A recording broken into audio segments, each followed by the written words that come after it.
15. No, I'm 15. No, I'm 15.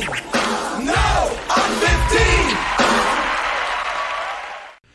So I couldn't hold back. I had to record something about Loki, and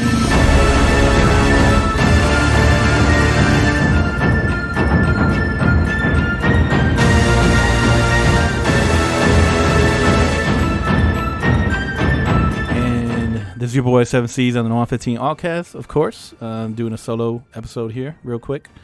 And I couldn't hold back after watching episode 3 of Loki. It's crazy what happened.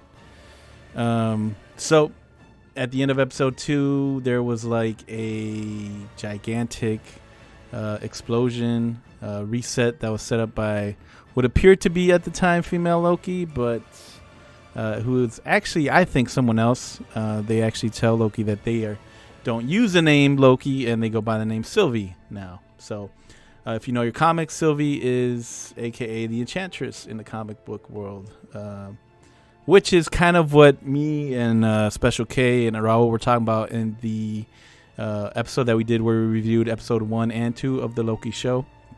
And yeah, so you get that reveal in episode 3, and it's pretty crazy. But episode 3, they end up on some place called Lamentis, which is a moon or a planet that's about to be destroyed by a moon. And again, another apocalyptic event. And there's some big stuff that happens here. So you learn a little bit more about Sylvie, and you learn more about the similarities and the differences that her and Loki have. She's more of an enchantress, so her trick is kind of like mind control, which you kind of saw in the previous episode, but you get a little more details about that. And then also Loki, talking about how his mother, how he cared about her, how she was decent. So I honestly think this is an attempt to humanize Loki, make him seem less of a villain, even though he's still a villain in this universe, but also try to give you more of his backstory or what he thinks of himself when he talks to other people and about where he comes from. And yeah, episode 3 is crazy. They realize they're on another planet, another apocalyptic event's about to happen, and they have to figure out a way to get off of the planet. And they kind of drained all the juice from like this, what is it? The temporal pad, I think they call it. And they have to figure out a way how to get more, energy back into it. So in doing that, they're like trying to find a source, and Sylvie kind of knows what's about to happen on this planet or this moon or whatever, because she's been there before. And she's like, maybe, after her and Loki talk about how they can get, enough juice for this temporal pad to get them out of there, they figure out that there's an arc that's taking off with survivors from the planet before the moon crashes into the planet and destroys it. So they have to get on a train. They have to sneak their way on a train, and then they have to figure out how to get to this arc so they can steal the energy from it. And in doing that, a couple of things come to light. So that's where her and Loki have a conversation, and Loki actually they have a conversation about love and what it means, and if they've ever been in love before. And that's a big deal too, because they kind of mention about how Loki is probably bisexual. He's had feelings for men and women before, and he said, "I imagine the same for you." And they have that conversation, which is something that I'm sure a lot of people wanted to hear. And then also they kind of get into problems that seem to follow Loki in everything that he does, which is something I noticed. I feel like no matter what it is that he's doing, any movie that you've seen him in or even episodes, he kind of figures out a way to get in trouble, which is just who he is, mischief. He always got to get into stuff. And so they're on this train trying to escape the planet, trying to get to the arc so they can escape the planet. And in doing so, Loki kind of gets drunk, starts drinking on the train, and they end up getting into a fight with guards on the train, and he gets thrown out of the train. And Sylvie follows him because he has a temporal pad, and when that happens, it actually gets destroyed. So then my thinking is, and they don't really say this in the episode, but maybe they think what's supposed to happen, based on what Sylvie tells Loki, because she's been there before, is that the Ark, which is taking survivors off of the planet, is supposed to crash. And so their idea is if they don't let it crash, then that, you know, the TVA has to show up, and that's maybe a way for them to get off the planet. So now they make their way, try to head towards the Ark, and they have a conversation, you know, and Loki's kind of telling Sylvie that, you know, I've told you a lot about myself and you really haven't told me anything about yourself. So it's, you know, he's kind of trying to learn about her, and, you know, what my thinking is he's trying to learn about her so he can kind of learn what to expect moving forward, or kind of make his next steps or plans or ideas.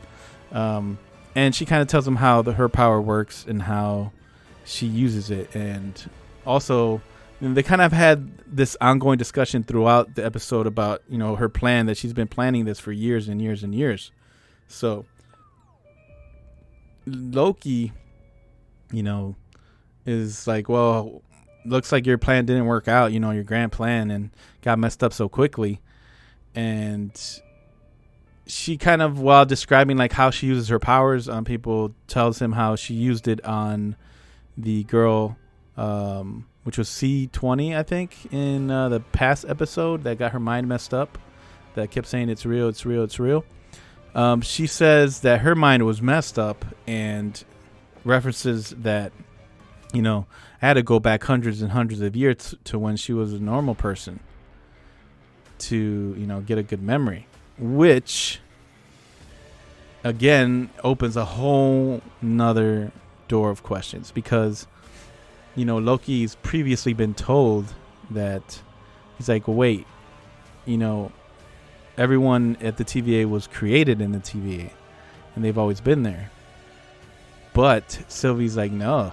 He's like, what do you, he's like, no, they're all variants just like us, which is crazy, right? It's just like, wow, there is so much going on behind the scenes of this. And yeah, so they try, you know, that's kind of like one of the biggest reveals, I think, of that episode. It makes you think, okay, so who is everyone really that's at the TVA? That's my question. You know, is who is Mobius really, or who is, you know, B-15, or who, you know, some of the other people that are at the TVA, like, who are these people in the real world, and what really was supposed to happen to them?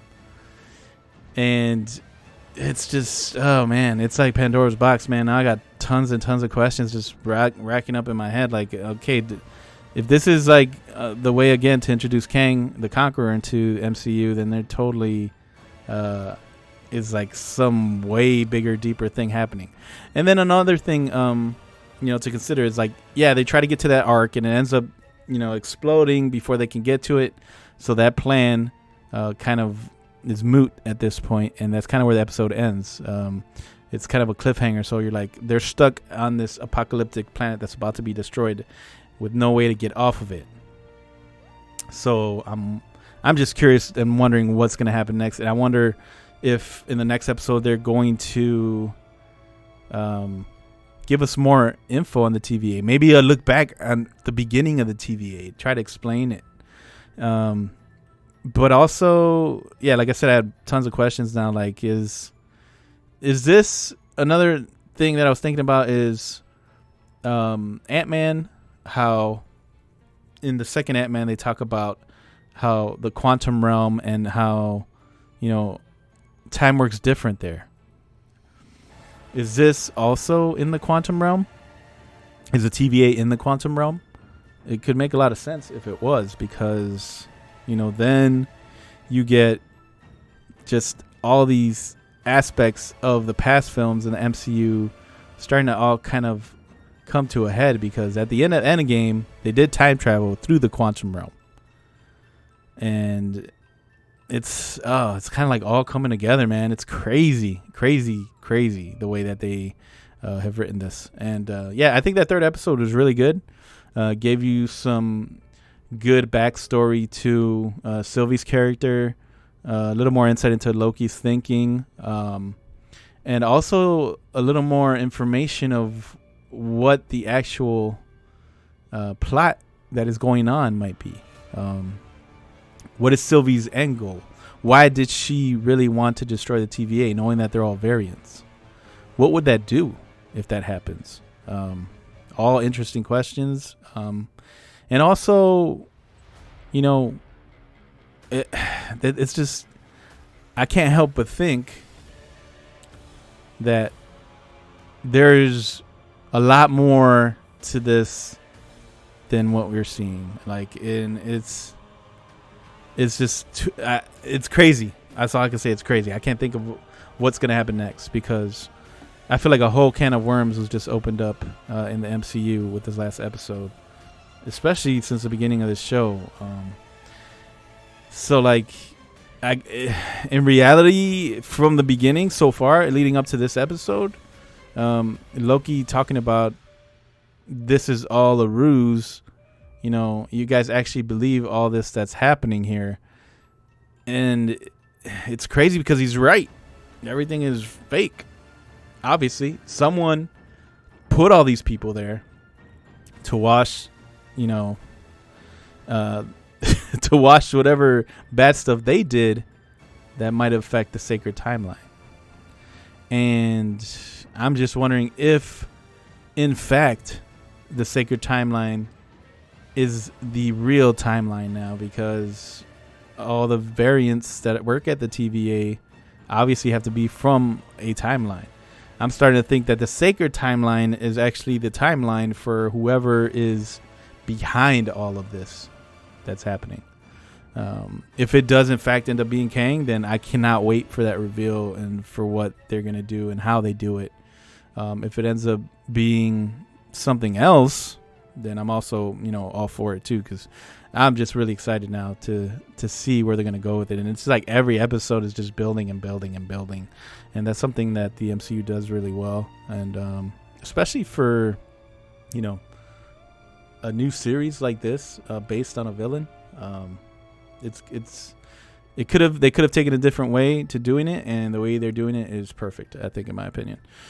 So, any other things that I could think about episode 3 of Loki? The aesthetics are really cool. The cinematography is really cool. The effects that they use that show you that planet is under attack from another big body that's about to be about to explode, moon or a planet. It looks like it's coming close. So it's a scary situation that they're stuck in, and I think any normal person seeing that would freak out, which is what you see kind of from the people that are surrounding Loki and Sylvie in that episode.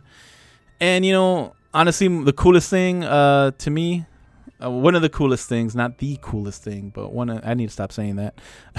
One of the coolest things to me was the reveal of Sylvie in that episode, because as comic book fans know, the Enchantress, pretty cool that they finally put them together in live action. Her name is Sylvie Lushton. Little backstory on the Enchantress is first appearance of the Enchantress was that she was sent by Odin to eliminate Thor's human love interest, whom Odin sees as a distraction. So, I don't know if that's going to actually happen. That was one of the first stories, and that's so, the first appearance was 1964. I think Marvel Comics' journey into mystery. But the approach that the MCU is taking, I think, is completely different than what we're going to see in the comics. I know Thor 4, Love and Thunder, I don't know how that's going to play into it now, but it seems like maybe that will somehow play into this what's happening in Loki now. And man, again, hats off to Marvel for what they're doing. But that's just a little bit of backstory on the Enchantress. I'm not going to go too deep into it. I just wanted this to be a quick little roundup about that third episode of Loki. And it's definitely something worth checking out. If you have not got on it, definitely check it out. Episode 1, episode 2 are really good. And episode 3 just blew me away with some of the reveals and some of the smaller information that you don't see right away. But yeah, it's definitely awesome. Something to check out. And also check out our other episode that we did about episode 1 and 2. I did it with Special K and Raul Zeltron. And follow us on social media. You can follow us at the No15 Allcast on Twitter and Instagram, and also on Facebook. Signing off, this is your boy 7C saying peace out and God bless.